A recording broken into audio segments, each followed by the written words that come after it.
Listen to me and listen closely. I don't care who you think you are or how much you think you paid for this ticket, but you are moving to the back right now, or I will have security drag you off this aircraft like a piece of luggage." Captain Vincent Hayes thought he was asserting his dominance over a woman in a faded hoodie who clearly didn't belong in first class, but he had absolutely no idea that the person he was screaming at wasn't just any passenger. She was the one who signed his paychecks, and she was about to teach him a lesson about respect that would cost him everything he had worked 20 years to build. The morning light streaming through the floor-to-ceiling windows of the 42nd floor conference room felt different today, sharper somehow, as Elena Vance stood at the head of the mahogany table surrounded by her executive team, her dark eyes scanning the quarterly reports that painted a picture she absolutely despised. The numbers were good. Vance Global's revenue had increased by 37% in the last 6 months alone. But buried within those impressive figures were customer complaints that made her stomach turn, stories of passengers being treated like cargo rather than human beings, and patterns of discrimination that she simply couldn't tolerate, representing her brand. Elena had built her empire from absolutely nothing, starting with a small tech consulting firm in her garage 12 years ago, and growing it into a multinational conglomerate that touched everything from renewable energy to shipping logistics. But 3 weeks ago, she had made her most personal acquisition yet when she quietly purchased Skyward Airlines, a struggling luxury carrier that had caught her attention not for its financial potential, but for its toxic culture that seemed to infect every level of the organization like a virus. The customer service reports spread across the conference table told stories that kept her awake at night. Elderly passengers being moved from seats they had paid for simply because they didn't look affluent enough. Families being separated because crew members made assumptions based on skin color, and complaints that were buried in bureaucratic processes designed to exhaust people into giving up rather than seeking justice. She had read every single complaint personally, and each one felt like a personal insult to everything she believed about dignity and respect. Because Elena Vance had experienced her own share of boardrooms where men in expensive suits had looked right through her, dismissing her ideas and questioning her qualifications simply because she was a young black woman who didn't fit their narrow definition of what success should look like. "The acquisition paperwork is finalized," announced James Mitchell, her chief financial officer, his voice carrying the satisfaction of a deal well done. Skyward Airlines is officially part of the Vance Global portfolio. But I have to ask, why this airline specifically when there were more profitable options available in the market? Elena turned from the windows, her expression serious as she considered how much to reveal about her true motivations. Because profit without principles is just organized greed. James and I didn't build this company to become another faceless corporation that treats people like disposable assets. She moved to the whiteboard, grabbing a marker as her mind raced with the plan that had been forming for weeks. "I want to conduct a field test, something that will give us real insight into how our new employees actually behave when they think nobody important is watching." The room fell silent as Elena began sketching out her idea, drawing a simple airplane diagram with passenger sections clearly marked. "I'm going undercover on Flight SA 847 tomorrow, the flagship route from JFK to London, flying as a regular passenger to experience firsthand what our customers go through when they interact with our crew." She could see the concern spreading across the faces of her executives, but she had made up her mind weeks ago when the first batch of complaint letters had landed on her desk. "Elena, with all due respect, this seems unnecessarily risky," interjected Sarah Chen, the head of corporate communications, her voice tight with worry. "If something goes wrong, if you're recognized, the media fallout could be significant, and we've worked too hard building your public image to risk it on an undercover mission that might not yield actionable intelligence." But Elena was already shaking her head, her decision final and unshakable. "The best intelligence comes from authentic experiences. Sarah, and right now I need to understand whether we bought an airline or a discrimination machine disguised as a transportation service." She moved to her briefcase, pulling out a worn gray hoodie and a pair of scuffed white sneakers that looked like they had seen better days. "Tomorrow morning, I won't be Elena Vance, CEO of Vance Global. I'll just be another passenger trying to get from New York to London, and we'll see exactly what kind of service culture we're inheriting." As the meeting concluded and her executives filed out, still expressing concerns about liability and public relations, Elena remained at the window, staring down at the city streets 42 floors below, where millions of people were living their lives, working their jobs, and occasionally taking flights where they deserved to be treated with basic human dignity, regardless of what they wore or how much money they had in their bank accounts. This wasn't just about business metrics or customer satisfaction scores.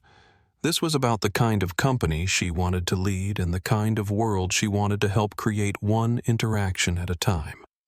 The alarm clock in Captain Vincent Hayes's luxury downtown apartment buzzed at exactly 5:15 in the morning, just as it had for the past 20 years of his aviation career, and as he rolled out of his king-sized bed and padded across the hardwood floors toward his walk-in closet, he felt the familiar surge of satisfaction that came with being one of the most senior pilots at Skyward Airlines, a position that afforded him the respect and authority he believed he had earned through 2 decades of perfect safety records and unwavering loyalty to company policies. Hayes stood before his full-length mirror, methodically adjusting his captain's uniform, 4 gold stripes gleaming on his shoulders like badges of honor. His cap positioned at the precise angle that conveyed both competence and command, and his shoes polished to a mirror finish that reflected his absolute confidence in his own importance within the airline hierarchy. He had worked his way up from regional flights to international routes through a combination of skill politics and an unwavering belief that passengers were essentially cargo that occasionally complained, and his philosophy had served him well in an industry that rewarded efficiency over empathy. The morning briefing email on his phone contained the usual information: weather patterns, flight path details, and the VIP passenger list that would require special attention during the 7-hour flight to London. Charles Whitmore's name appeared at the top of the priority list, marked with 3 stars, indicating his platinum status and personal connections to the regional director. And Hayes felt a familiar sense of anticipation because serving high-value passengers was where he truly excelled, understanding instinctively that his career advancement depended more on keeping wealthy clients happy than on providing equal service to economy passengers who would probably never fly Skyward Airlines again anyway. The phone rang just as Hayes was finishing his coffee, and Regional Director Frank Morrison's voice carried the kind of urgency that usually preceded difficult conversations. "Vincent, I need to emphasize something about today's flight. Charles Whitmore is going through some business challenges right now, and he specifically requested the royal treatment because he's using this flight to finalize some crucial deals that could affect his company's survival. So whatever he needs, whatever makes him comfortable, I want you to handle it personally." Hayes nodded, even though Morrison couldn't see him understanding perfectly the unspoken message that Whitmore's satisfaction was more important than any company policy or passenger equality guideline that might get in the way. "Understood completely, Frank. Mr. Whitmore will receive the kind of service that reminds him why Skyward Airlines caters to discerning travelers who appreciate the difference between transportation and true luxury experience." Meanwhile, across the city in his penthouse office overlooking Central Park, Charles Whitmore was pacing behind his desk like a caged predator, his face flushed red with frustration as he screamed into his phone at his supply chain manager, who had just delivered news that could potentially bankrupt Whitmore Logistics within the next quarter. His company was hemorrhaging money due to shipping delays and canceled contracts, and this London trip represented his last desperate attempt to secure a partnership deal that would keep his business empire from crumbling into financial ruin. "I don't want to hear about supply chain disruptions or labor shortages." Whitmore snarled, his voice echoing off the office walls lined with awards and photos documenting his rise from middle management to corporate executive. "I want solutions, and if you can't provide them, then I'll find someone who can, because failure is not an option when my entire life's work is hanging in the balance. The stress was eating him alive, transforming a man who had once been merely arrogant into someone who viewed every interaction as a potential threat to his fragile ego and crumbling financial security. As Whitmore grabbed his briefcase and headed for the door, his mind was already focused on the flight ahead, expecting the kind of first-class service that would remind him he was still important, still powerful, still worthy of the respect that seemed to be evaporating from his business relationships as quickly as money was draining from his corporate accounts.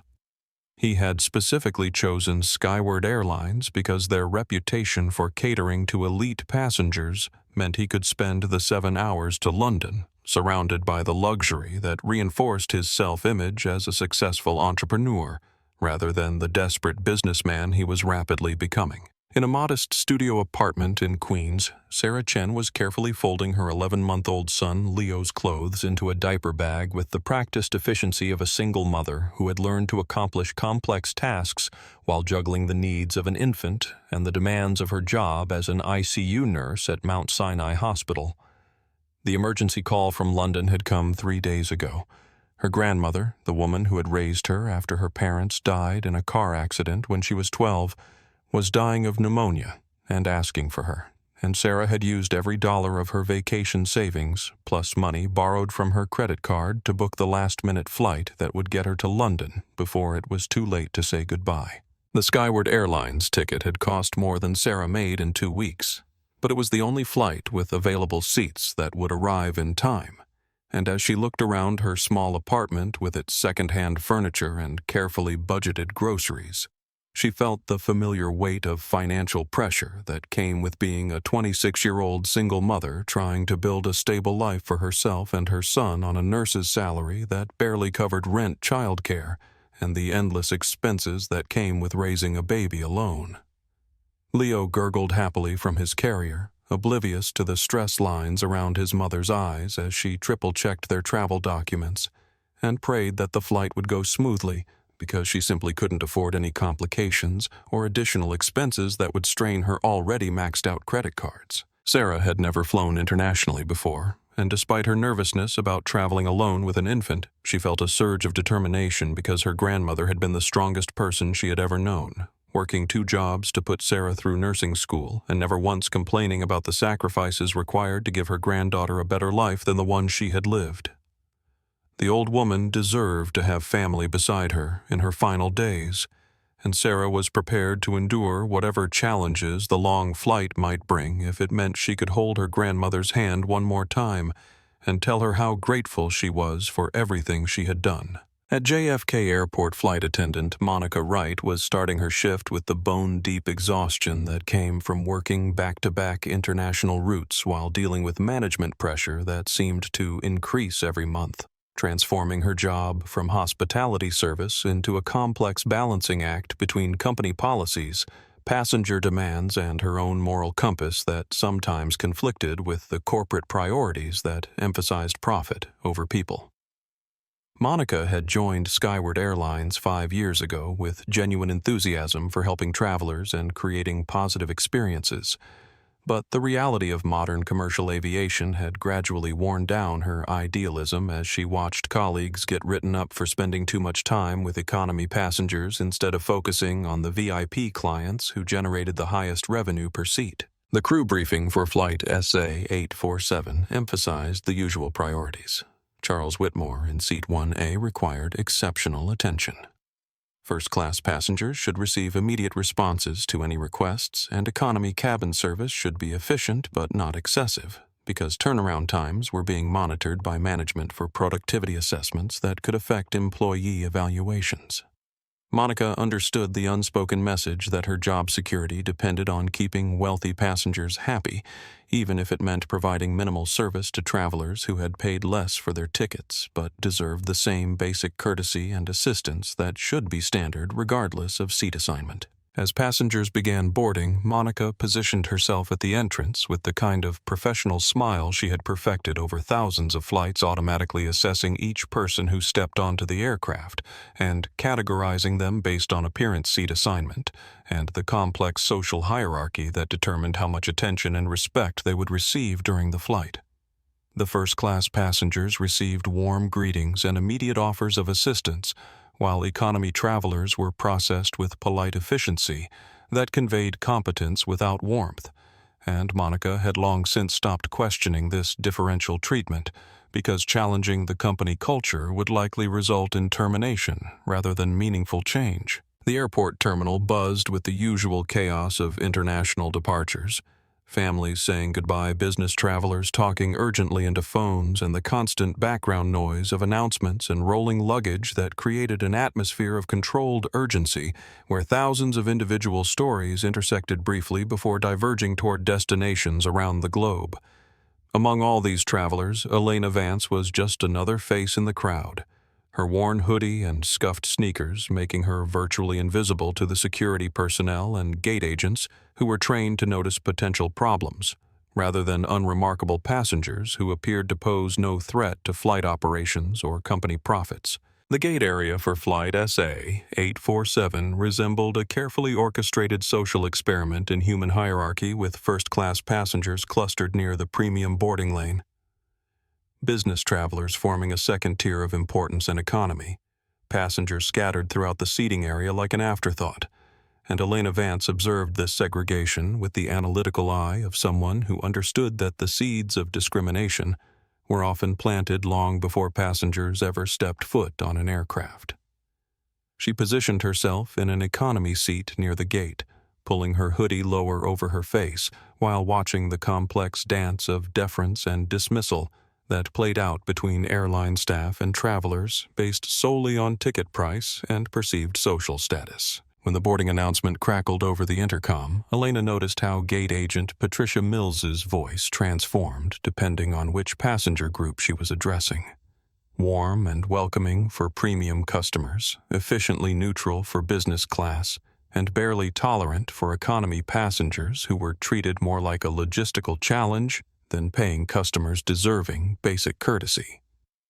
Elena had specifically chosen Seat 1A, not for the luxury but for the strategic vantage point it would provide to observe crew behavior toward different passenger categories, and as she approached the gate agent with her boarding pass, she braced herself for the first test of how Skyward Airlines employees treated people they perceived as unimportant. Patricia Mills barely glanced up as Elena handed over her boarding pass, her scanner beeping approval while her eyes registered disapproval at Elena's casual attire, and the brief interaction contained all the subtle signals of judgment that Elena had experienced countless times throughout her career. The slightly longer pause, the questioning look that suggested she might not belong in first class, and the lack of eye contact that communicated dismissal more effectively than words ever could. Seat 1. Patricia said flatly, handing back the boarding pass without the smile or pleasantries that Elena had observed her offering to previous first-class passengers.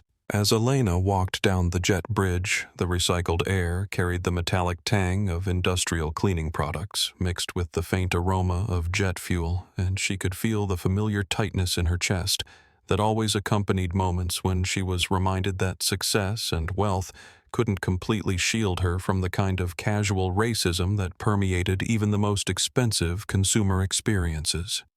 The Boeing 777-300ER stretched ahead of her like a flying laboratory, where she would spend the next 7 hours documenting how her employees treated customers when they thought their actions wouldn't have consequences, and Elena steeled herself for whatever discrimination she might encounter while reminding herself that gathering evidence was more important than defending her dignity in the moment. Flight attendant Monica Wright stood at the aircraft entrance, wearing her professional mask of competent hospitality, but Elena's trained eye caught the micro-expressions that revealed the woman's true feelings about passengers who didn't fit her expectations for first-class travelers.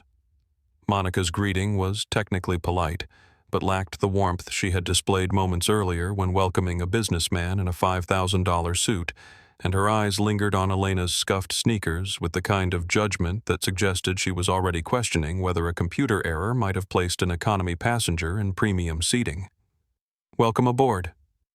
Please let me know if you need assistance finding your seat," Monica said, her tone carrying the subtle suggestion that Elena might indeed need help navigating the first-class cabin, and Elena responded with a quiet "thank you," while noting how the flight attendant's body language conveyed reluctance rather than genuine hospitality. The first-class cabin was undeniably beautiful.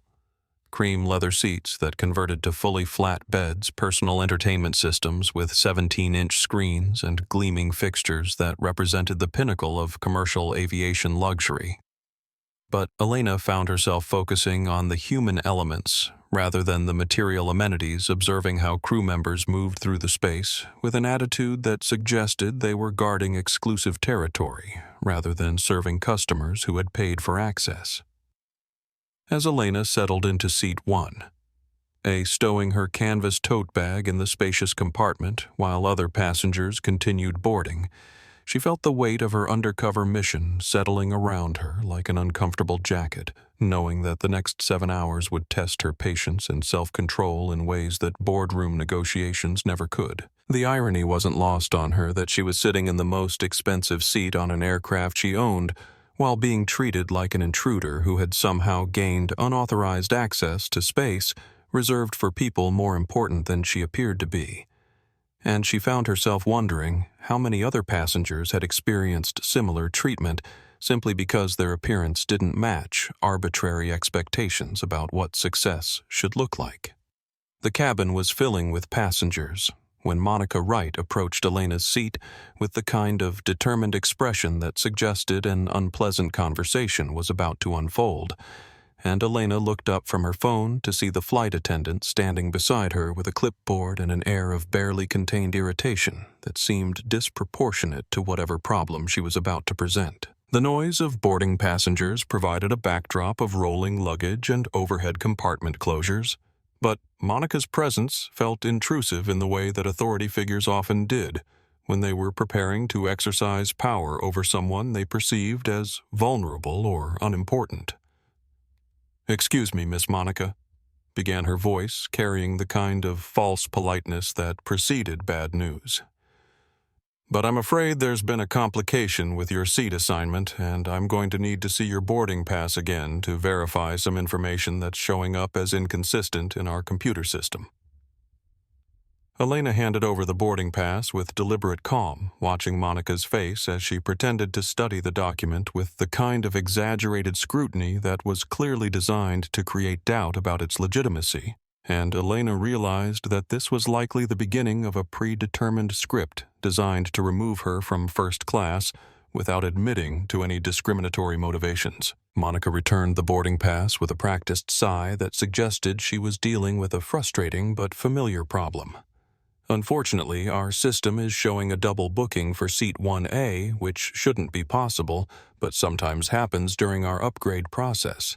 And since we have a priority platinum member boarding shortly, who has been with Skyward Airlines for over 15 years, company policy requires us to honor his reservation first and relocate you to a comparable seat in our Economy Plus section, which actually has quite a bit of extra legroom and is really very comfortable for most passengers." The explanation was delivered with the smooth confidence of someone who had used this story before, but Elena's extensive experience with airline operations immediately revealed the multiple lies embedded in Monica's words. Skyward Airlines used a computerized seat assignment system that made double bookings virtually impossible. Economy Plus had been discontinued on this aircraft configuration 6 months ago, and Priority Platinum status didn't grant automatic rights to displace already seated passengers without significant compensation that Monica hadn't mentioned. Elena felt her temper beginning to rise, but she forced herself to remain calm while gathering evidence of the discriminatory treatment she was experiencing. "I understand that double bookings can be frustrating," Elena replied, her voice steady despite the anger building in her chest. but I purchased this specific seat 2 weeks ago. I'm already seated and settled, and your company's own conditions of carriage clearly state that passengers cannot be involuntarily moved from assigned seats without offering substantial compensation, which you haven't mentioned." Monica's face tightened at Elena's knowledge of airline regulations, and Elena could see the flight attendant realizing that this wasn't going to be as easy as she had expected. But rather than acknowledging the validity of Elena's position, Monica doubled down on her fabricated story with increased aggression.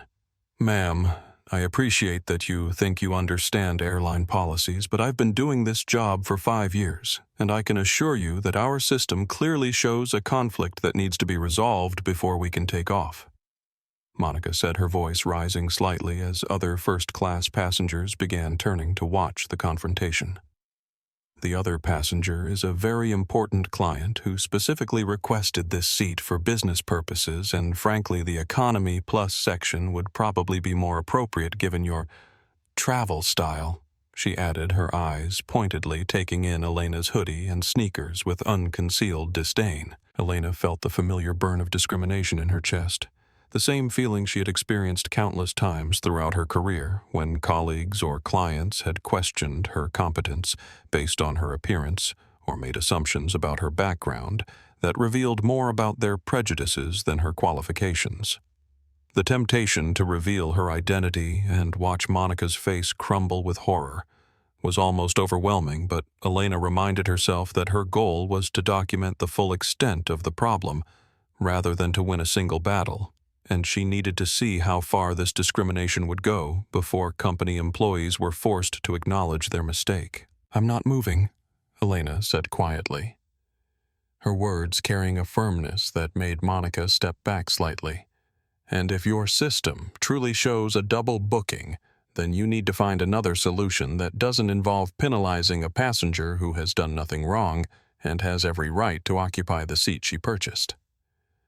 Monica's face flushed red with a combination of embarrassment and anger, and Elena could see the flight attendant realizing that her authority was being challenged by someone who refused to be intimidated by company policies or social pressure, which was clearly not part of the script she had been expecting to follow. The tension in the first-class cabin had reached a crescendo that other passengers were beginning to notice, with conversations quieting and heads turning toward the confrontation that was clearly escalating beyond what Monica Wright could handle alone, when the cockpit door opened and Captain Vincent Hayes emerged with the kind of commanding presence that 2 decades of aviation authority had cultivated into an almost physical force. His uniform was immaculate, his posture erect, and his expression carried the particular blend of confidence and irritation that suggested he was accustomed to resolving passenger disputes through sheer force of personality rather than negotiation or compromise. Hayes surveyed the situation with the practiced eye of someone who had dealt with countless difficult passengers over the years, taking in Elena's casual attire, Monica's flustered expression, and the subtle signs of tension that indicated this was more than a routine seating problem.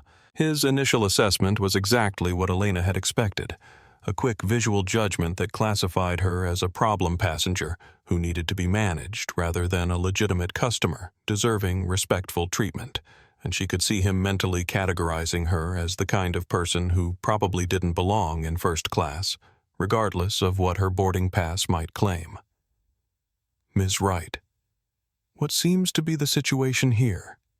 Hayes asked, his voice carrying the authoritative tone that had intimidated flight attendants and passengers alike throughout his career, and Elena noticed how his question was directed toward Monica, rather than including her in the conversation, as if her perspective on the conflict was irrelevant to finding a solution. Monica straightened her shoulders and launched into an embellished version of events that portrayed Elena as an unreasonable passenger who was refusing to cooperate with legitimate airline policies, and Hayes nodded along with the kind of automatic support that suggested he had already decided who was right before hearing both sides of the story.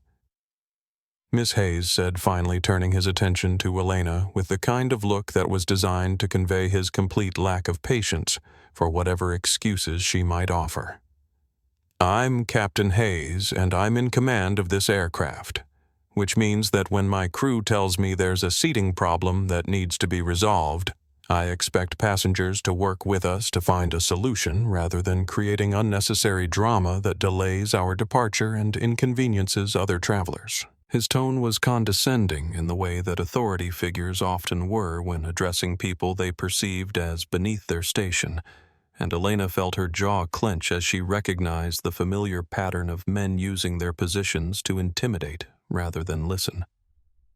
Elena looked up at Hayes with steady eyes that revealed none of the anger building in her chest. Captain Hayes. I have a valid boarding pass for seat 1.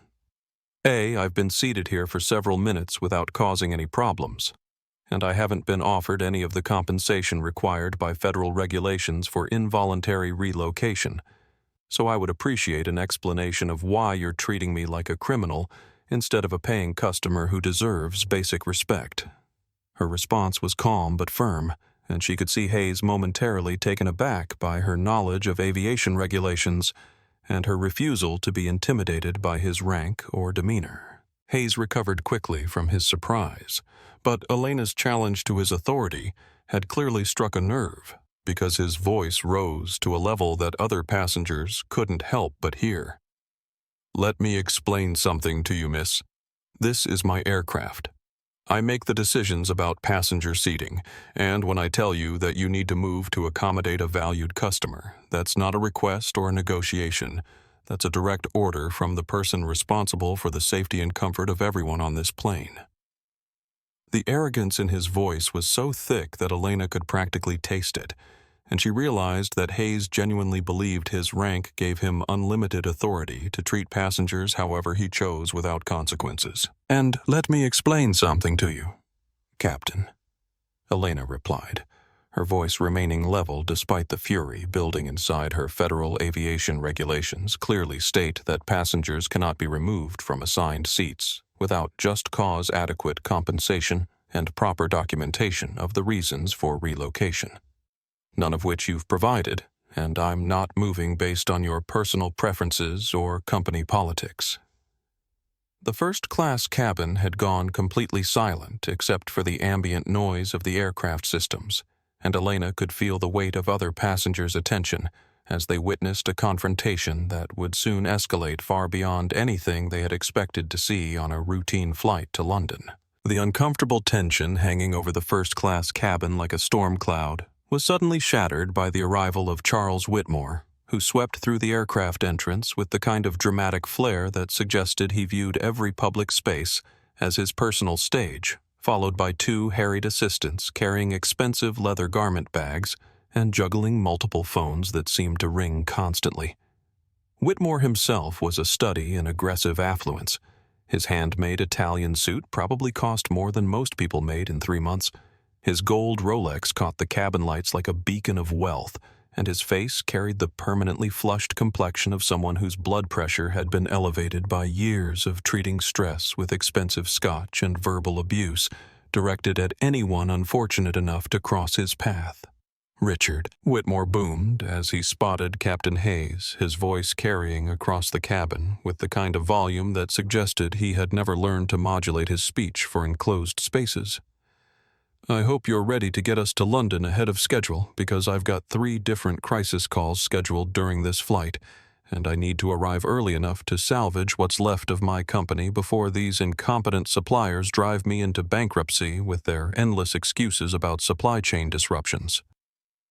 His laugh was loud and wet, the kind of sound that suggested he found genuine humor in other people's failures while remaining oblivious to his own mounting problems. Hayes immediately transformed from authoritative captain to obsequious servant, his entire demeanor shifting so dramatically that Elena almost felt embarrassed for him as she watched a grown man practically bow in the presence of someone whose only qualification was the ability to pay premium prices for airline tickets.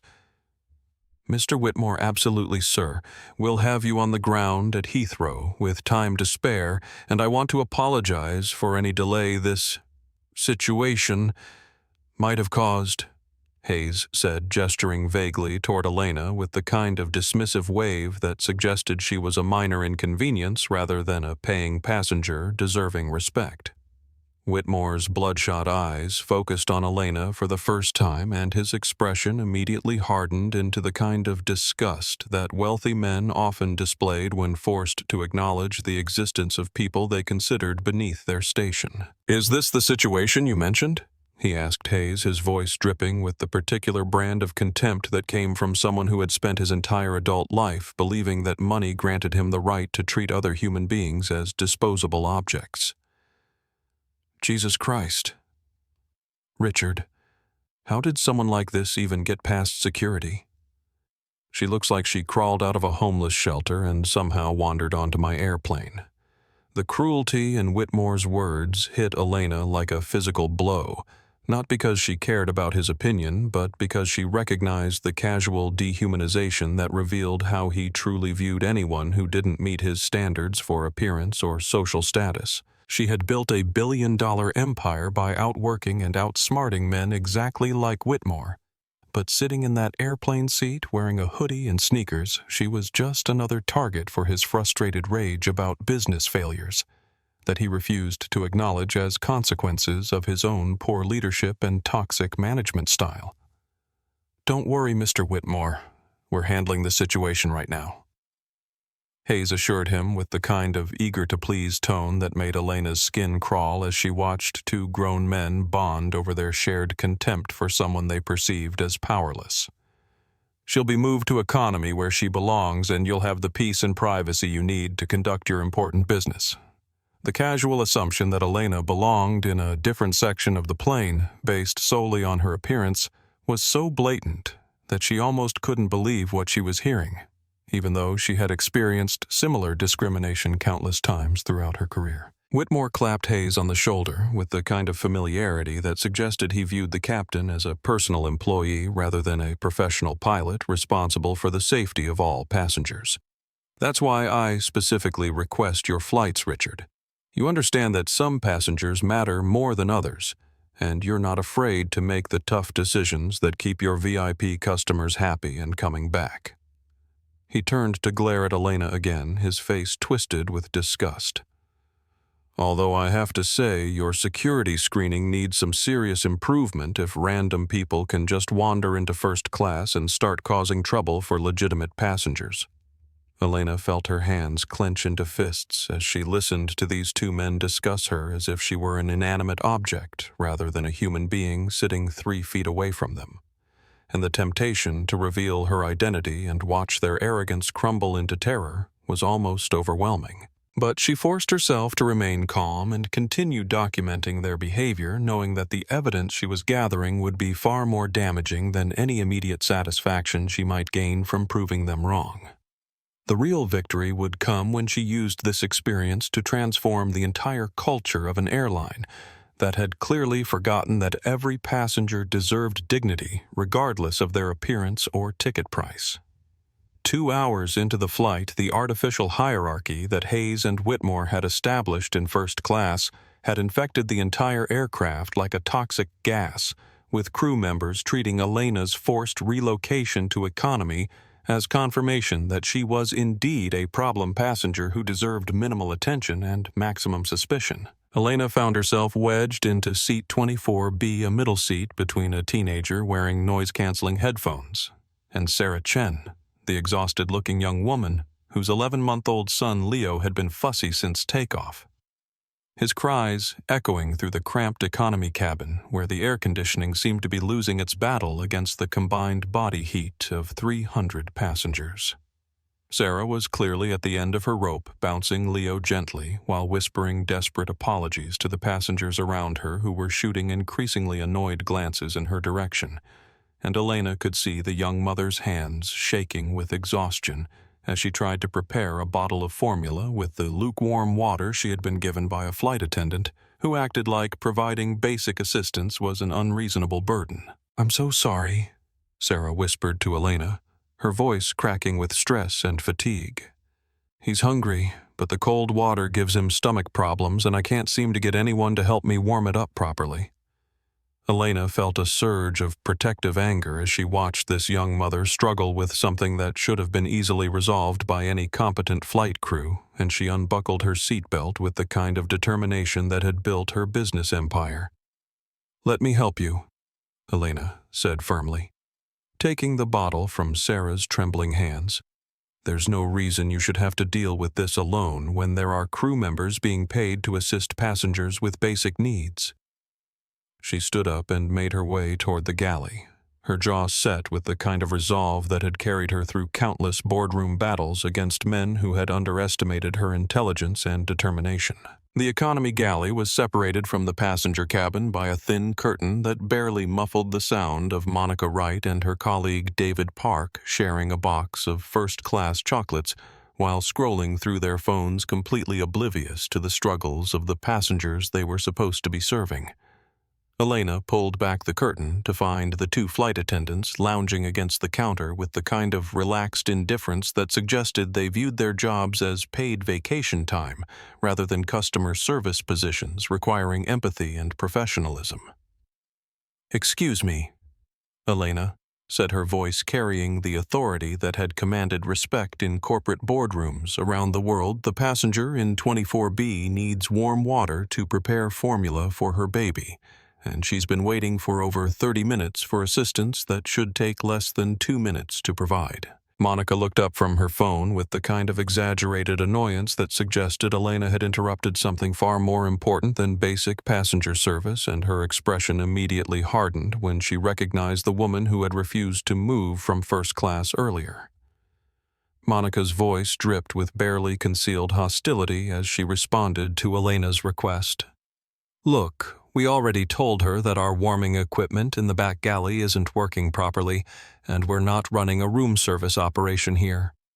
If she wanted premium service, she should have booked a better seat instead of expecting us to cater to every little demand from economy passengers."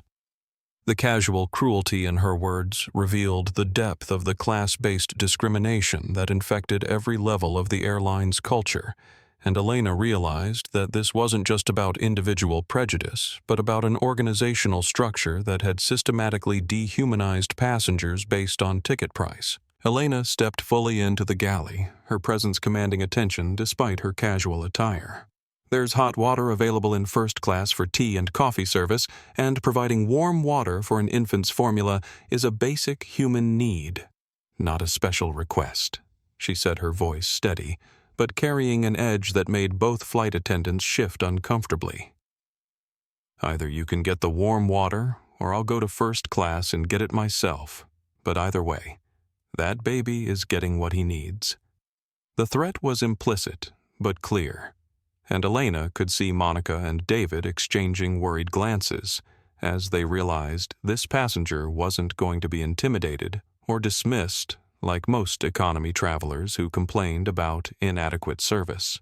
The confrontation in the economy galley had attracted the attention of several passengers who were craning their necks to see what was happening, and Elena could hear the murmur of voices as word spread through the cabin that someone was challenging the flight crew's authority in a way that most people wouldn't dare attempt.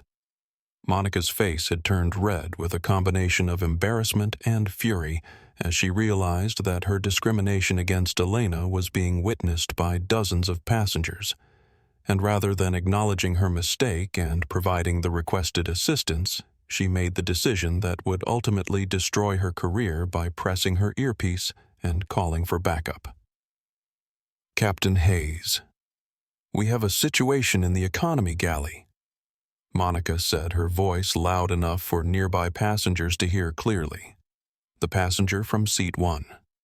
A is now disrupting service in economy and threatening crew members when we've explained that we can't accommodate her unreasonable demands." The distortion of events was so blatant that Elena almost laughed, except that she recognized the dangerous escalation that was about to unfold as Hayes used his authority to protect his crew's discrimination rather than addressing the legitimate complaint about inadequate service. Hayes appeared in the economy cabin within minutes, his tall frame filling the narrow aisle as he approached the galley with the kind of purposeful stride that suggested he had already decided how this confrontation would end regardless of what actually happened or who was telling the truth. The passengers in nearby seats had gone completely silent, sensing that they were about to witness something significant, and Elena could see several people discreetly activating their phone cameras to record whatever was about to unfold between the captain and the passenger who had refused to be intimidated by airline authority. "I warned you specifically not to cause trouble," Hayes said, his voice carrying the kind of cold fury that suggested Elena had personally insulted him by challenging his crew's discriminatory behavior. "But instead of accepting our generous offer to relocate you to economy, you've decided to harass my flight attendants and disrupt service for other passengers who are trying to enjoy their flight in peace." His words were carefully chosen to make Elena sound like an unreasonable troublemaker rather than a customer seeking basic assistance, and she realized that Hayes was building a narrative that would justify whatever punishment he was planning to inflict. Elena remained calm despite the growing tension, her voice steady as she responded to Hayes's accusations. "Captain, I requested warm water for an infant's formula, which is a reasonable request that any competent crew should be able to fulfill, and your flight attendants have been deliberately providing inadequate service while treating economy passengers like second-class citizens." Her words carried the kind of precision that came from years of corporate negotiations, and she could see Hayes momentarily surprised by her articulate response, but his arrogance quickly reasserted itself as he realized that backing down would undermine his authority in front of both passengers and crew. "Turn around and put your hands behind your back," Hayes commanded, pulling a pair of plastic zip-tie restraints from his pocket with the kind of dramatic flourish that suggested he had been looking forward to this moment since their first confrontation. "You're under arrest for interfering with flight crew operations and creating a disturbance that threatens the safety of this aircraft. And when we land in London, you'll be turned over to authorities who can deal with passengers who think airline regulations don't apply to them." The gasps from surrounding passengers were audible, but Elena noticed that Sarah Chen in seat 24B had her phone positioned to capture everything that was happening.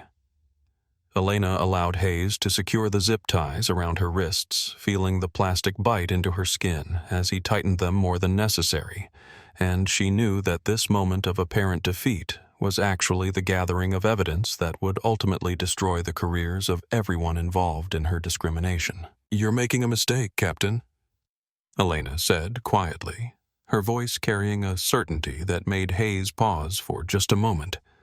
"A mistake that will cost you everything you've worked for, because true authority comes from competence and integrity, not from abusing passengers who can't defend themselves." The warning was ignored by Hayes, but Elena could see some of the passengers looking at her with new respect as they recognized that she wasn't backing down, despite being physically restrained. The descent into London Heathrow was accompanied by an atmosphere of tension so thick that even passengers in other sections of the aircraft could sense that something unusual had occurred during the flight, and Elena sat in her cramped middle seat with plastic restraints cutting into her wrists, maintaining a calm exterior, while her mind raced through the choreography of revelation that would unfold as soon as the aircraft doors opened. Through her window, she could see the gray expanse of Heathrow's runways appearing through the layers of clouds, and she felt a familiar surge of anticipation that always accompanied moments when she was about to turn an apparent defeat into a decisive victory against people who had underestimated her intelligence and resources. Sarah Chen had managed to quiet baby Leo with the lukewarm formula that Elena had eventually helped her prepare using water from the lavatory. A solution that was far from ideal, but had been necessary after the crew's refusal to provide proper assistance. And the young mother kept glancing at Elena with a mixture of gratitude and concern, clearly troubled by the harsh treatment that someone who had tried to help her was now receiving. "I recorded everything," Sarah whispered as the plane touched down her phone, still discreetly positioned to capture Elena's treatment during the landing process. "And if you need a witness to what really happened, I'll tell them the truth about how you were just trying to help my baby." The aircraft taxied toward the gate, with Hayes's voice crackling over the intercom. his tone carrying the satisfaction of someone who believed he had successfully managed a difficult situation.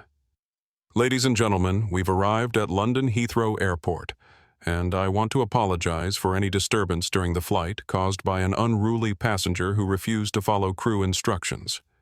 He announced his words carefully chosen to portray Elena as the aggressor while positioning himself and his crew as victims of unreasonable behavior. "Local authorities have been notified and will be boarding to handle the situation, so please remain seated until we give the all-clear for normal deplaning procedures."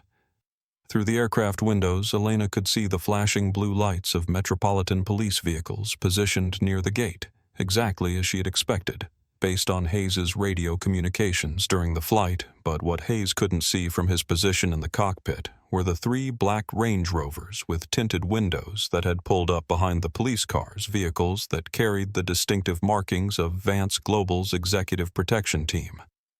Alexander Cross, her chief operating officer and former Special Forces operator, would be in the lead vehicle with a legal team that had been mobilized the moment Elena's emergency signal had been received by her security detail. The aircraft door opened to admit 2 Metropolitan Police officers whose yellow high-visibility jackets seemed almost blindingly bright against the muted tones of the aircraft interior. And Hayes emerged from the cockpit, wearing his cap and jacket with the kind of formal precision that suggested he was treating this as a ceremony, celebrating his successful handling of a difficult passenger. "Officers, thank you for responding so quickly," Hayes said, shaking hands with the lead constable while gesturing toward Elena. "The suspect is in seat 24B, restrained and ready for transport. She's been disruptive throughout the flight and refused multiple lawful orders from flight crew."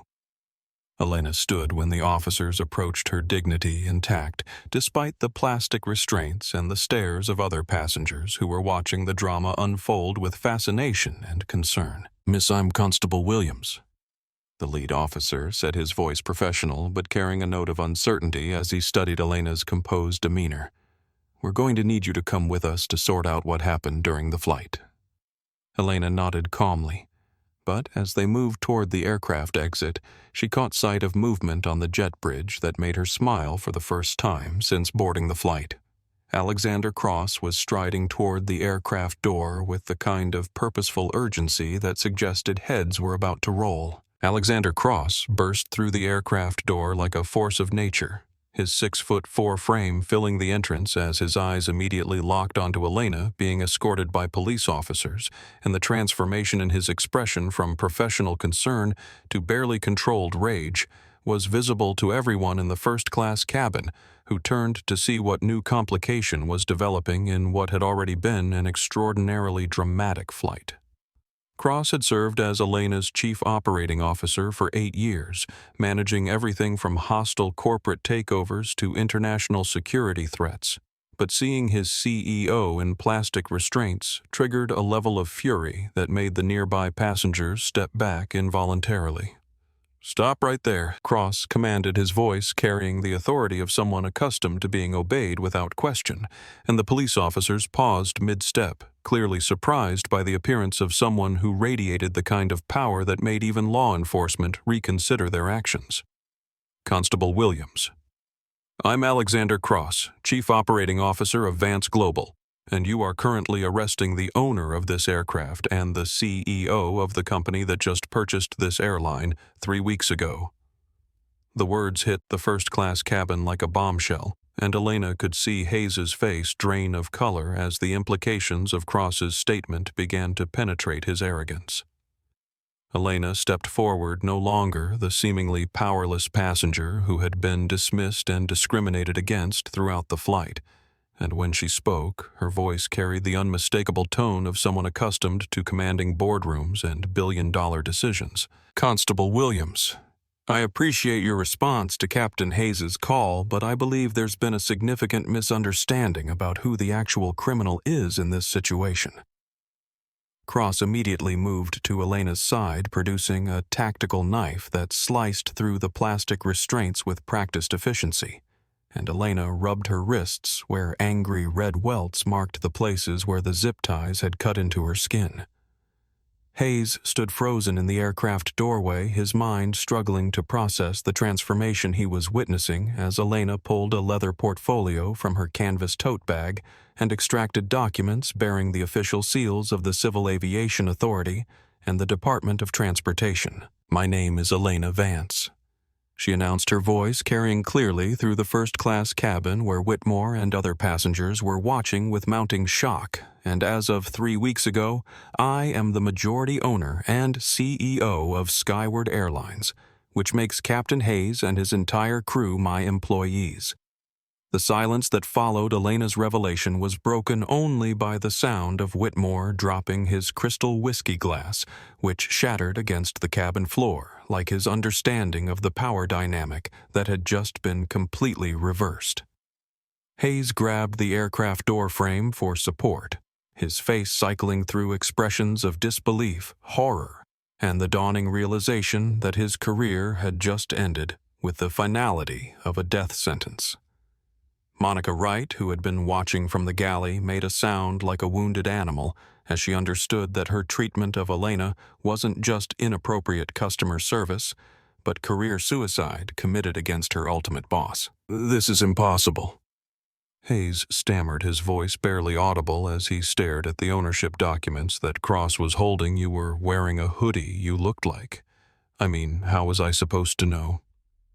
His words trailed off as he realized that every excuse he might offer would only dig his grave deeper, because the fundamental problem wasn't that he had failed to recognize Elena's identity, but that he had treated another human being with contempt based solely on her appearance and presumed social status.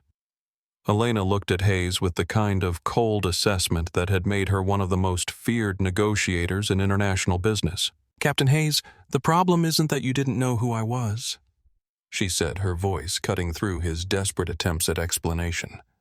"The problem is that if you had known who I was, you would have treated me with respect, which means you believe that respect is something people have to earn through wealth or status, rather than something they deserve simply by being human."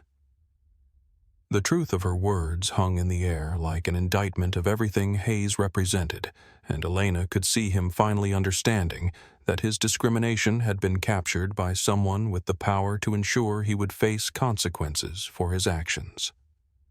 The transformation of power dynamics in the first-class cabin was so complete and sudden that it seemed to alter the very atmosphere of the aircraft, with Hayes, Monica, and Whitmore suddenly finding themselves on the receiving end of the kind of authority they had wielded so carelessly against someone they had perceived as powerless. Elena stood at the center of the cabin like a general surveying a conquered battlefield, her canvas tote bag now revealed as the camouflage of someone who had infiltrated enemy territory to document their crimes, and Cross flanked her with a legal team that had materialized from the jet bridge carrying termination documents and corporate security credentials that left no doubt about the seriousness of the situation. "Captain Vincent Hayes," Elena announced, her voice carrying the finality of a judge pronouncing sentence, "you are hereby terminated from Skyward Airlines, effective immediately for violating federal passenger rights regulations, falsifying a police report, and physically restraining your employer based on discriminatory assumptions about her appearance and social status." Cross handed Elena a document bearing the corporate seal, and she pressed it against Hayes' chest with enough force to make him stumble backward. "Your pilot's license suspension will be reported to the Federal Aviation Administration, along with a detailed account of your conduct, which will make it virtually impossible for you to fly commercially again." Hayes' hands shook as he accepted the termination paperwork, his 20-year career evaporating like morning mist as he realized that his arrogance had destroyed not just his job, but his entire professional future. "Miss Vance, please, I have a family, a mortgage. I've given 20 years to this industry," he pleaded, his voice breaking with the kind of desperation that Elena had heard from countless opponents who had underestimated her resolve. "If I had known who you were—" "But you didn't know," Elena interrupted her words, cutting off his excuses with surgical precision, "and your treatment of me reveals exactly who you are when you think your actions won't have consequences. Monica Wright and David Park received similar treatment as Elena systematically dismantled the crew that had participated in her discrimination, their corporate identification badges confiscated, and their access to Skyward Airlines property immediately revoked. Your behavior toward passengers, particularly your refusal to provide basic assistance to a mother with an infant, demonstrates that you're fundamentally unsuited for positions requiring empathy and customer service. Elena told them, her voice carrying the weight of someone who had built an empire by recognizing and eliminating incompetence wherever she found it. The focus then turned to Charles Whitmore, who had been growing increasingly pale as he watched his carefully constructed world of privilege collapse around him like a house of cards in an earthquake. Elena approached him with the kind of predatory calm that had made her legendary in hostile takeover negotiations, and Whitmore seemed to shrink into his expensive suit as he realized that the woman he had mocked and dismissed was about to determine the fate of his entire business empire. "Mr. Whitmore," Elena said, pulling out her phone and dialing a number on speaker, "I believe you're expecting to finalize a contract with Vance Global during your London visit." The voice that answered the phone belonged to Elena's legal counsel, and his words sealed Whitmore's fate with bureaucratic efficiency. "Miss Vance, the Whitmore Logistics contract has been terminated under the morality clause due to the CEO's public conduct that reflects negatively on potential business partners," the lawyer announced. "The termination is immediate and final with no possibility of renegotiation." Whitmore's face went ashen as he realized that the contract that was supposed to save his company from bankruptcy had just been destroyed by his own arrogance and alcohol-fueled cruelty toward a passenger he had assumed was powerless. 6 months after the flight that would become known throughout the aviation industry as the Heathrow Revelation, Elena Vance stood in the gleaming new training facility at Skyward Airlines headquarters, watching a diverse group of flight attendants participate in the kind of empathy-based customer service workshop that would have been unthinkable under the airline's previous culture. The transformation had been swift and comprehensive, touching every aspect of operations, from hiring practices to executive compensation, and Elena felt a deep satisfaction as she observed employees who genuinely seemed to care about treating every passenger with dignity, regardless of their ticket price or appearance. The new Skyward Airlines bore little resemblance to the company she had purchased, with employee satisfaction surveys showing dramatic improvements in workplace culture and customer feedback, reflecting a fundamental shift from profit-driven service to human-centered hospitality.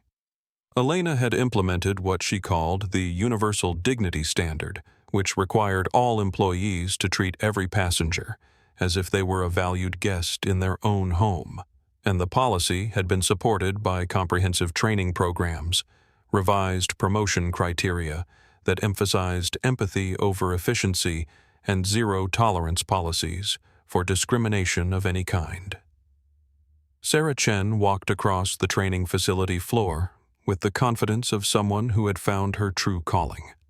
Her new title of Director of Passenger Advocacy, reflecting Skyward Airlines' commitment to ensuring that no customer would ever again experience the kind of treatment Elena had documented during her undercover flight. Sarah's background as an ICU nurse had given her the perfect combination of crisis management skills and natural empathy needed to revolutionize how airlines responded to passenger complaints, and her first-hand experience as a victim of crew negligence provided credibility that no amount of corporate training could replicate.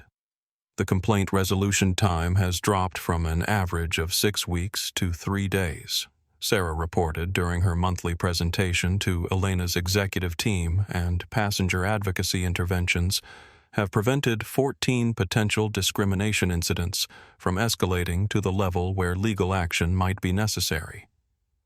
The statistics represented more than operational improvements.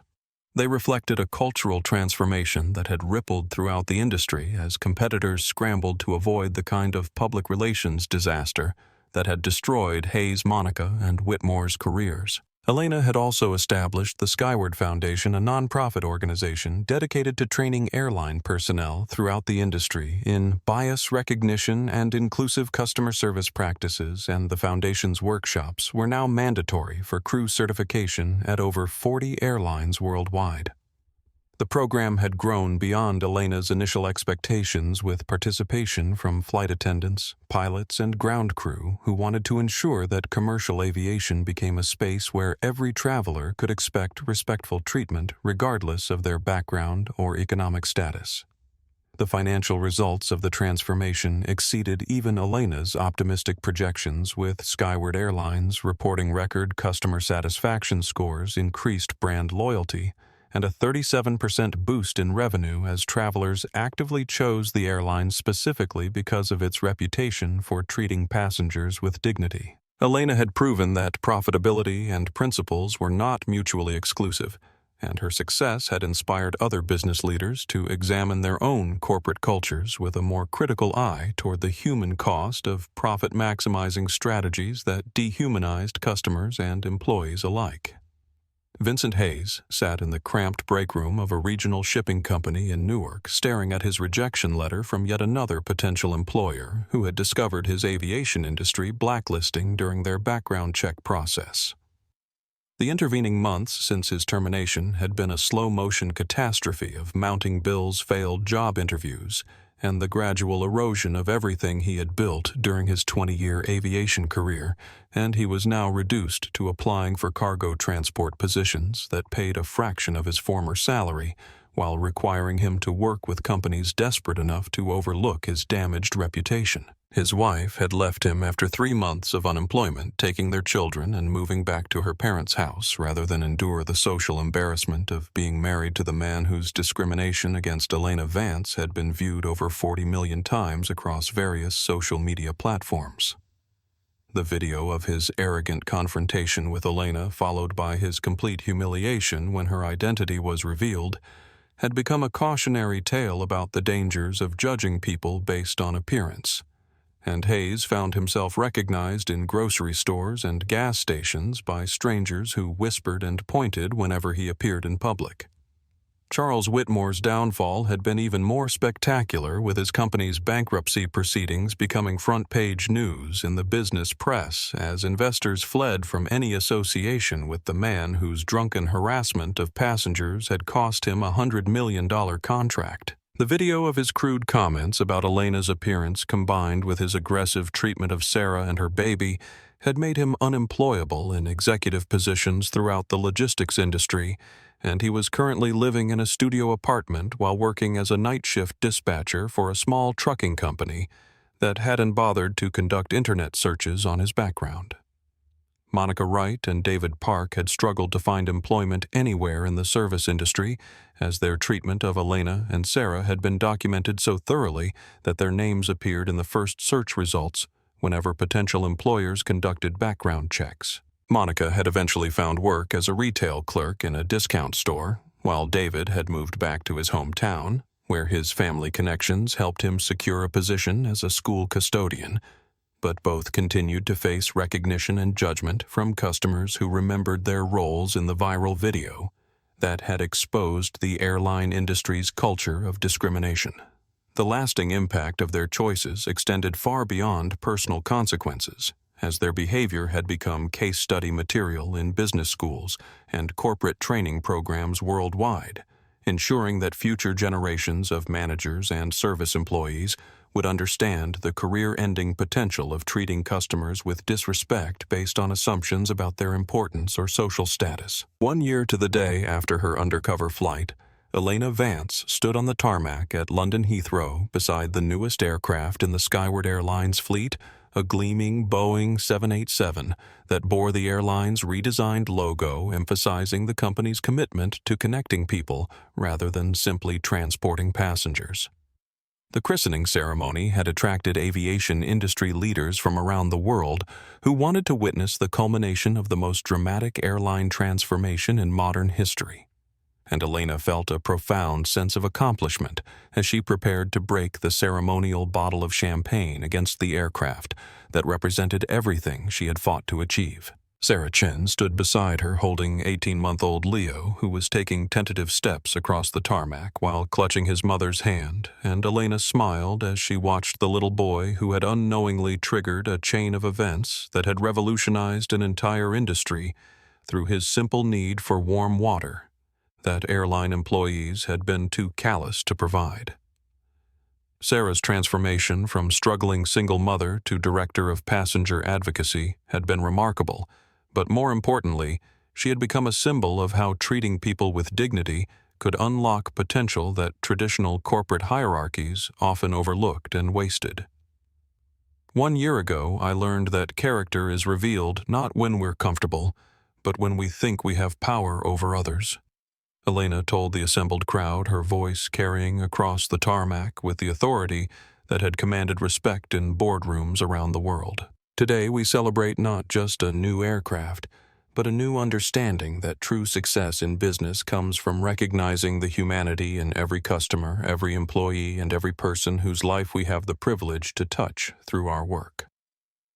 The applause was genuine and sustained, reflecting the industry's recognition that Elena had proven profitability and principles could coexist when leaders had the courage to prioritize long-term relationships over short-term profits. As Elena raised the champagne bottle to christen the aircraft Dignity, she thought about the journey that had brought her to this moment.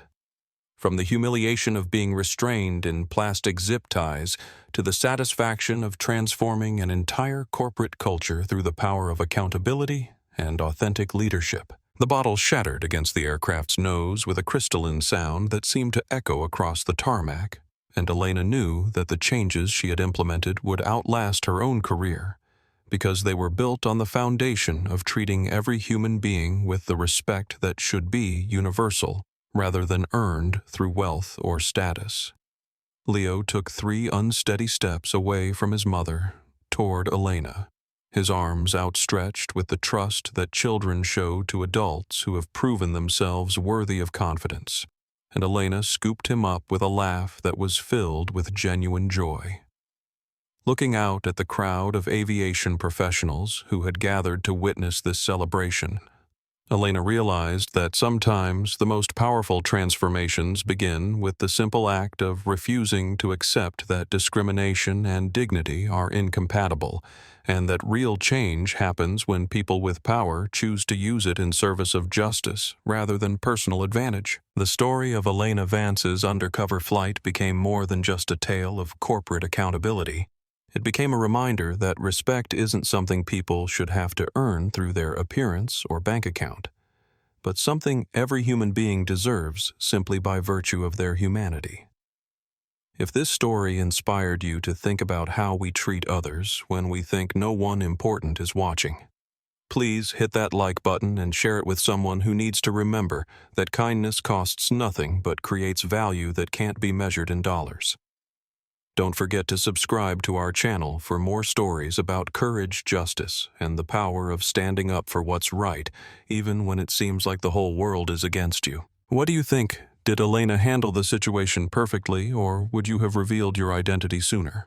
Share your thoughts in the comments below, and let us know if you've ever experienced or witnessed discrimination that changed your perspective on how people treat each other.